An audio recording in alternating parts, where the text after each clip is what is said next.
tunjukkan bahawa, okey, dia suruh tunjuk sebelah kiri sama dengan sebelah kanan. So senang je kat situ. 4 kuasa 3A tolak 2 sama dengan, kembangkan, 4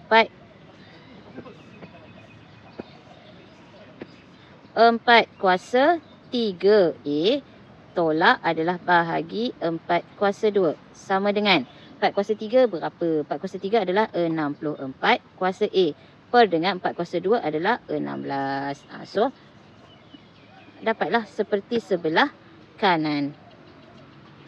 Sama macam ni. Okey, kita pergi soalan B. 9 kuasa 2A tambah 2 sama dengan 81 kuasa A. Jadi ambil yang ni. 9 kuasa 2A tambah bermaksud darab 9 kuasa 2.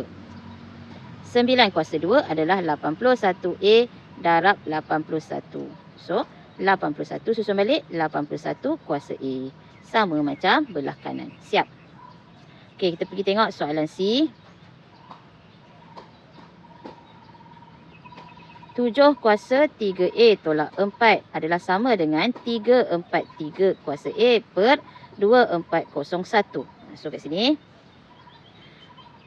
7 kuasa 3A tolak adalah, ia bahagi 7 kuasa 4.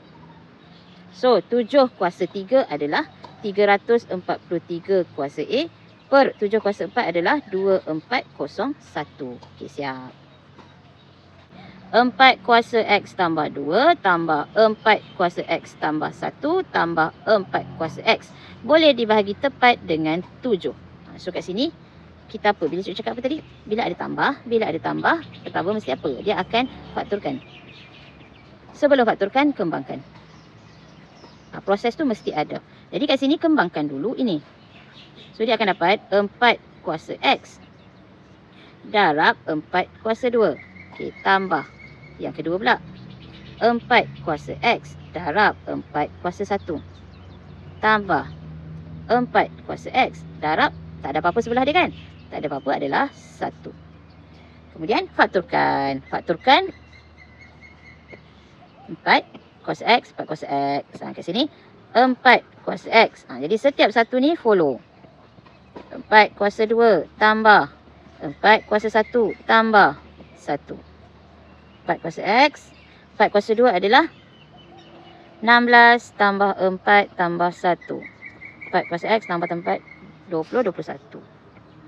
So kat sini 21 bahagi dengan 7. So tiada baki kan? Okey, bila tengok tak ada baki, maksudnya 21 adalah gandaan bagi 7. Okey, maka 4 kuasa X tambah 2 tambah 4 kuasa X tambah 1 tambah 4 kuasa X boleh dibahagi dengan 7. Okey, selesai.